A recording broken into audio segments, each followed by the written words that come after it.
Good afternoon. Today we are here to discuss digital documentation. It covered the syllabus of class 9th and 10th. Only important question we'll look here. Move to the topic digital documentation.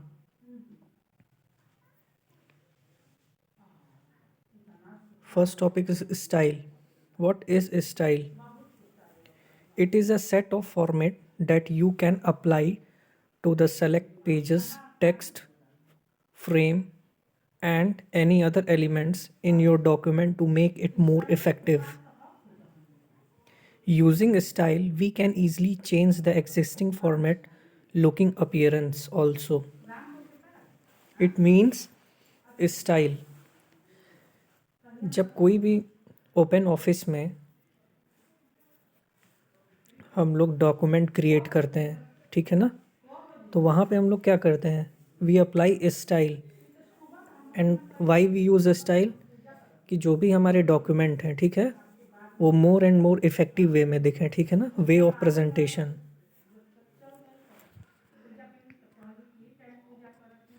Then we look type of style. There are 4 type: paragraph style, page style, characteristic style, number style. First we see paragraph style. It control all aspect of paragraph appearance such as line alignment, text alignment, tab stop and border. Suppose हमने बहुत सारा text लिखा है, ठीक है, तो paragraph हम लोग कैसे अप्लाई करेंगे, ठीक है, पूरे हमको जितने भी लाइन में, सपोज हमने 20 लाइन्स टाइप किया, ठीक है, and we want to apply paragraph style in the starting of only 4 line, so we select that 4 line and apply paragraph style, so that line appears like a paragraph. Okay, second one is page style. अब जिस भी page पे हम लोग document create करते हैं, ठीक है, suppose we are currently editing on page number 3 और पेज नंबर 2 और पेज नंबर 1, ठीक है, सो वहाँ पे क्या होता है, पेज के बैकग्राउंड हम लोग चेंज कर सकते हैं, बॉर्डर लगा सकते हैं, हेडर फुटर लगा सकते हैं, ठीक है ना. Next characteristics style. Characteristic style में मतलब जैसे जो भी हमने कैरेक्टर वहाँ यूज़ किया है, नंबर यूज़ किया है. Character style means only character, not numbers भी अगर हम लोग लिखते हैं ना, बस उसको हम लोग क्या कर लिए हैं, कैटेगराइज कर लिए हैं. कैरेक्टरिस्टिक्स में है तो बेसिकली हम लोग क्या देखेंगे, कैरेक्टर के बारे में ही देखेंगे. नंबर स्टाइल की बात करेंगे तो नंबर्स का भी एक अपना लिखने का तरीका होता है, ठीक है ना. कैरेक्टर स्टाइल में जैसे कोई कैरेक्टर लिख लिया तो जो बोलते हैं ना कि ये फ़ॉन्ट हम लोग चूज़ करेंगे, उसमें फ़ॉन्ट की साइज़ हो गई. फ़ॉन्ट में कई सारे उसमें स्टाइल होती है, जैसे एरियल होता है, ब्लैक कार्बन होता है, और ठीक है ना, और भी बहुत सारे होते हैं एग्जाम्पल. फिर नंबर स्टाइल की बात करेंगे. वी यूज़ बुलेट्स और नंबरिंग और अल्फ़ाबेट्स और रोमन नंबर और any design also like as symbol of the star and many more. अब जैसे हमें कैटेगराइज करना है, ठीक है ना, जैसे इसमें हमने टाइप ऑफ स्टाइल में 4 लिखा है ना, तो सपोज़ इसको मैंने यहाँ पे एलोब्रेट किया है. एलोब्रेट मुझे नहीं करना होता, तो इसको अगर 4 जो भी हेडिंग्स हैं इनको हम सेलेक्ट करके वहाँ बुलेट्स पे हम अगर क्लिक करेंगे तो वहाँ पे डिफरेंट टाइप के बुलेट्स आती हैं डिज़ाइन. एक नॉर्मल सर्कल आता है छोटा सा, एक फिलअप के साथ आता है, एक छोटे स्टार बने होते हैं, एक चेकलिस्ट टाइप का लोगो का साइन होता है.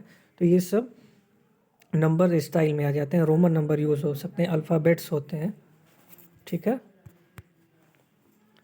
What do you understand by text wrapping and anchoring? Text wrapping refer to the relation of graph to the surrounding text which may wrap around the graphics or both side. It can also overprinted or behind or in the front of your text. Wrapping मतलब जैसे suppose हमने 10 lines लिख रहे हैं और मैं चाहता हूँ कि अपने 10 लाइन के बीच में एक फ़ोटो यूज़ करूँ, उसके अगल बगल में टेक्स्ट रहे, ठीक है, तो ये ऑप्शन टेक्स्ट रैपिंग के हेल्प से हम लोग अप्लाई कर सकते हैं। अब ऐसा नहीं है कि मैं लाइन के बाद फ़ोटो यूज़ कर रहा हूँ और उसको बीच में ले जा रहा हूँ तो फ़ोटो ऑटोमेटिक 10 लाइन के बाद आ रहा है। मतलब फ़ोटो के सामने हम कैरेक्टर लिखते चले जाएँ, ठीक है ना। ओवरलैप भी हो सकता है, इसमें कई तरीके होते हैं। इन फ्रंट ऑफ टेक्स्ट एक ऑप्शन आता है, उसको हम लोग सेलेक्ट करेंगे। तो सपोज़ मैं इस थ्योरी की बात कर रहा हूँ तो थर्ड लाइन में लिखा है ना, my web around the graphics are both. अब मैं चाहता हूँ कि द के बाद यहाँ पे फ़ोटो आ जाए और ग्राफिक नेक्स्ट लाइन में चला जाए, ठीक है। तो टेक्स्ट रैपिंग मतलब यही होता है, ठीक है ना। यहाँ पे कोई भी फ़ोटो यूज़ करते हैं। और एंकरिंग मीन्स, एंकरिंग भी सेम चीज़ है, लेकिन फ़ोटो किस पोजीशन पे लगाई जा रही है, ठीक है ना। व्रैपअप में तो टेक्स्ट व्रैपअप हो सकता है, ठीक है ना, उसके ऊपर से ओवरलैप भी हो सकता है, बीच में भी लगा सकते हैं, लेकिन वो किस पोजीशन पे यूज़ हो रहा है वो हमारा पार्ट किस में आ जाएगा, एंकरिंग में आ जाएगा, ठीक है ना। Anchoring refers point of the graphic, this point could be the page और frame where the object is place, मतलब फ़ोटो हमारा किस प्लेस पे अप्लाई है, ठीक है ना, किस पोजीशन पे लगा हुआ है। इमेज क्रॉपिंग, अब इसका एक एग्जांपल डेली लाइफ से देते हैं। Suppose you are filling any form of any university और एनी फॉर्म, ओके।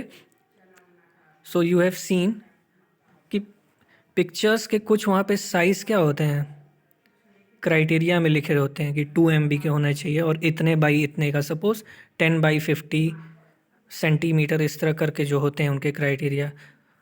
आप लोग की इमेज की साइज़ मान लो 2 MB 4 MB इतने में हो, ठीक है। तो उसको हम लोग क्या करते हैं, क्रॉपिंग करके रिसाइज करते हैं ना। तो रिसाइज इज़ डिफरेंट, तो वो डिफरेंट चीज़ होती है, ठीक है ना। बट तो रिसाइज अलग चीज़ है, ठीक है। अब नेक्स्ट टॉपिक देखते हैं, मेल मर्ज, ठीक है। मेल मर्ज होता क्या है, ठीक है। बेसिकली हम लोग क्या करते हैं, एक फॉर्मेट क्रिएट करते हैं। सपोज़ मुझे स्कूल की तरफ से कोई मेल भेजना है, ठीक है, और स्ट्रेंथ मान लीजिए 1000 है, ठीक है। इंडिविजुअल हर स्टूडेंट पे भेजना है, ठीक। तो वहाँ हम लोग क्या करेंगे, एक ही एप्लीकेशन लिखते हैं और मेल मर्ज के ऑप्शन से क्या होगा, जैसे 10 स्टूडेंट के मैं एग्जांपल दे रहा हूँ, किसी का नाम ए है, किसी का नाम बी है, किसी का नाम सी है। तो जब मेल मर्ज के ऑप्शन से हम लोग वो मेल करते हैं तो इंडिविजुअल सबके वो नेम से चला जाएगा, तो हमारा क्या होगा, टाइम बचता है ठीक है ना। एक छोटे से टाइम में ही, मतलब शॉर्ट पीरियड ऑफ टाइम में ही, कम टाइम में ही मैं ज़्यादा लोगों को क्या कर सकता हूँ, मेल भेज सकता हूँ, ठीक है। This is a part of mail merge. Thank you. Templates, it is a model that you use to create other document. When you create a new document from the template, will all have your company logo on the first page.